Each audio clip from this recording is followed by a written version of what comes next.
Time. Your unassuming name gives you the false cast of some perfectly affable chap like Tom or Tim with an extra vowel thrown in.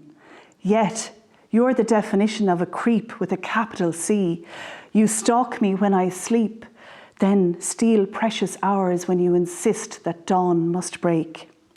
How I've tried to get you on my side since we first met as I left childhood behind.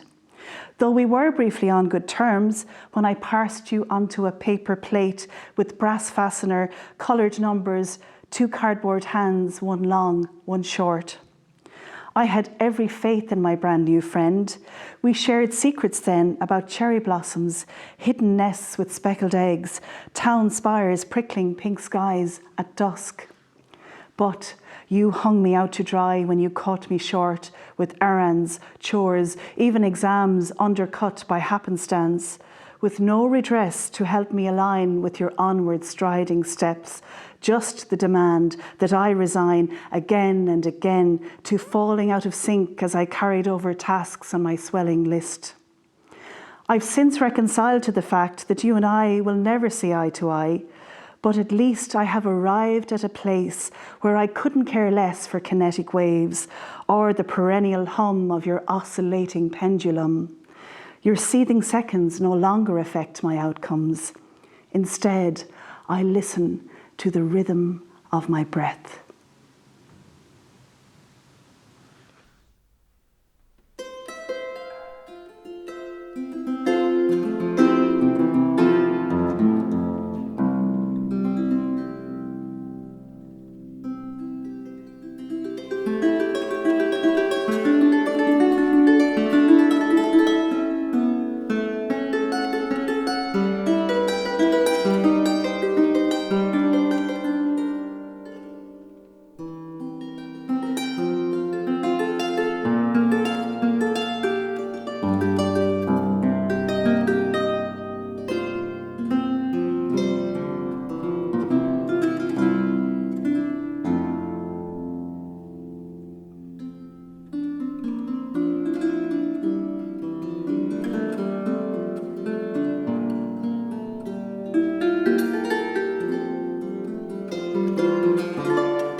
How can I attune?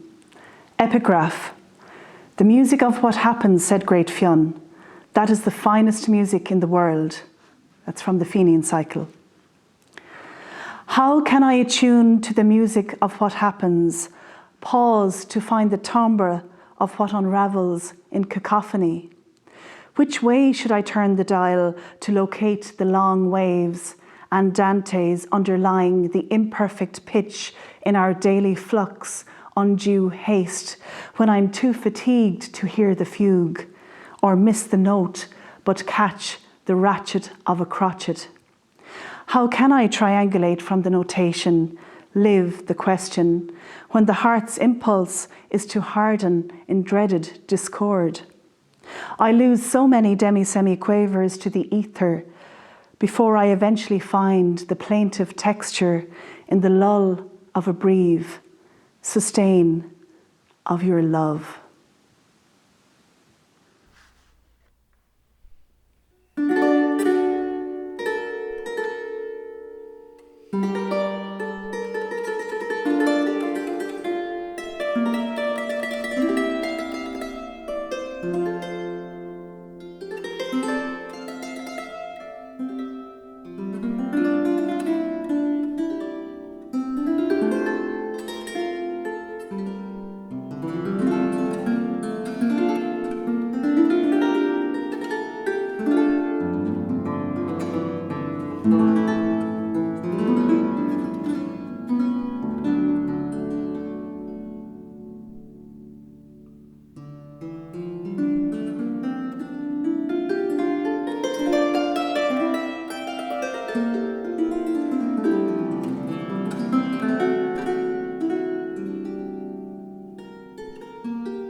Daphne's riposte. Apollo, you made me a laureate of sorts, sentenced for all time to be trophy wife, to crown the heads or deck the necks of your chosen jocks and dilettantes. Listen up, Lord of Delphi, so you think you can define my destiny? I'm no accessory to festoon the victor, delight your eye, heighten your appetite, garnish whatever is on your plate, or placate your mounting desire. I was the huntress, not the prey, freely scaling forest and glade under the freight of your gaze, until I cried out to my father, and Peneus heard my pleas, hid me in this bark, these reeds. You couldn't possess me, yet still you snatched my bloom, just as I found myself rooted. How could you read my swaying branches, shimmering foliage, as consent to thieve my leaves?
Cocoon.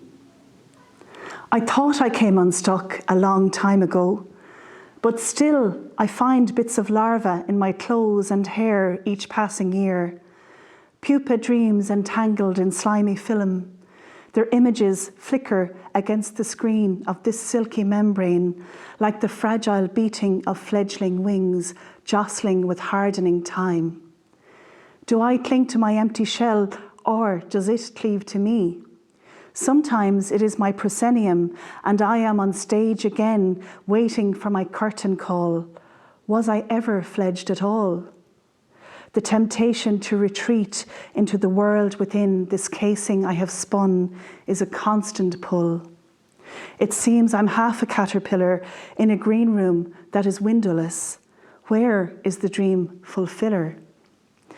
I have glimpsed the beauty of my wings, not their symmetric lineaments. Before I had a chance to flee, a web of stasis closed in around me. But my spirit politely refuses to be ushered fully from this chrysalis until ready to flutter.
Macasaul.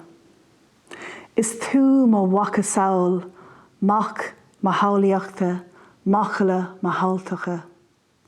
A chohastalí, choran tú ina lí ar minchin, gur féidir mushki a ligant, is bairéiteach ar gach scéil, fuishiv ó chuile imní.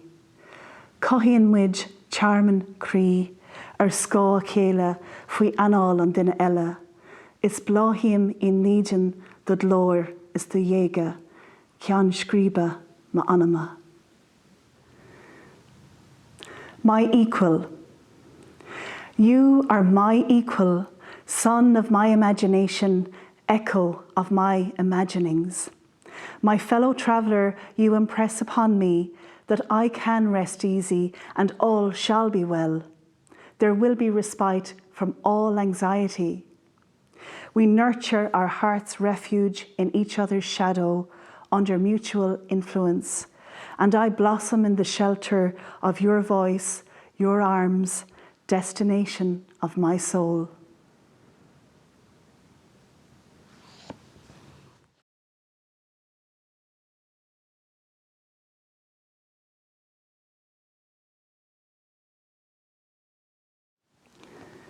Monologue in the voice of Dennis Hempson at the 1792 Belfast Harpers Assembly.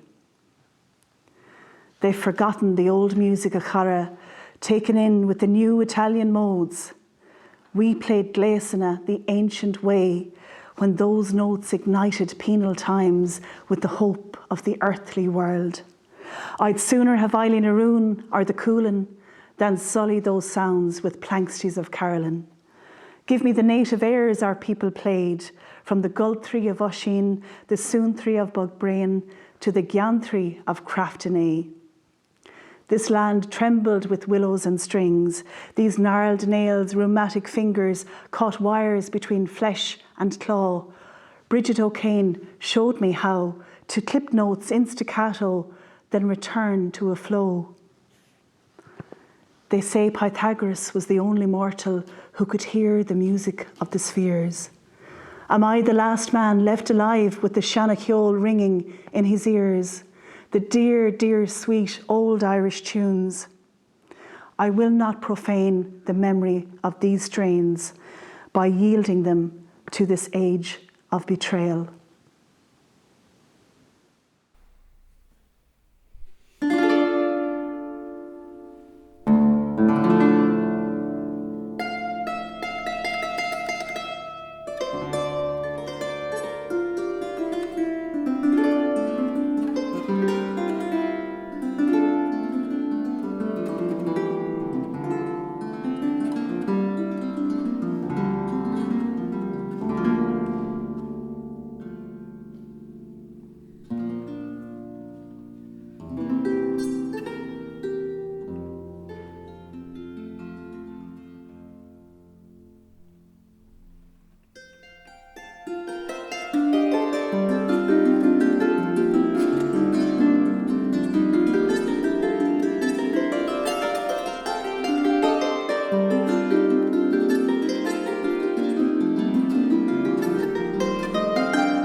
Monologue in the voice of Rose Mooney at the 1792 Belfast Harpers Assembly. 5 guineas they gave me in Granard when I came third with my Planxty Burke. They're fond of giving me runner-up. O'Neill and Fanning take second and first. Is it pity because my maid is fond of a drop? When my back is turned, I know she pawns whatever she can lay her hands upon, my harp, my cloak, my petticoat once. But the fortunes of Mary and I are tied. Isn't she my guide, my own pair of eyes? Many must think me queer, a woman, blind, touting my harp, chaperoning on the road, with well-bred, wily maidens beguiling, posing at strings in drawing rooms to snare grooms. Didn't the Queen of France herself start the craze, and Lady Morgan holds court in her Gaelic cloak?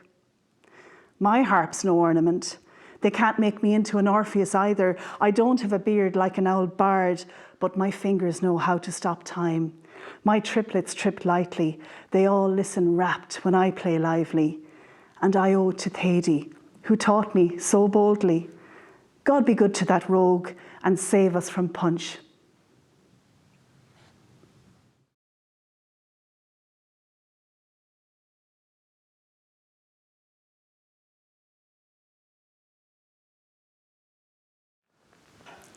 Summering. Wintering this out behind masks to contain a contagion, confine our movements, our exuberance. We dam up our bloodstreams, limp legs lolling, life forces lulled in a glaze of blue screens. Wintering this out, itching for contact, the ebb and flow of free kinesis. We strive to be steadfast, keep faith with decrees, pin hopes on pledges of impending vaccines as we peer over window ledges to watch birds feed. Wintering this out, shielded through spring, we take stock of the snowdrop, the tilt of a finch. We root for the robin, learn names for siskins. Curbs not lifted, more restrictions. We make peace with this pace, the constancy of seasons. Summering may not be the horizon we hoped for. We still wash hands, retreat, keep clear. Summering may not find us gallivanting to promised lands, but standing on banks flooded over with grief. We have survived. We drink deep from the wellspring of all we have learned through these stretches of wintering.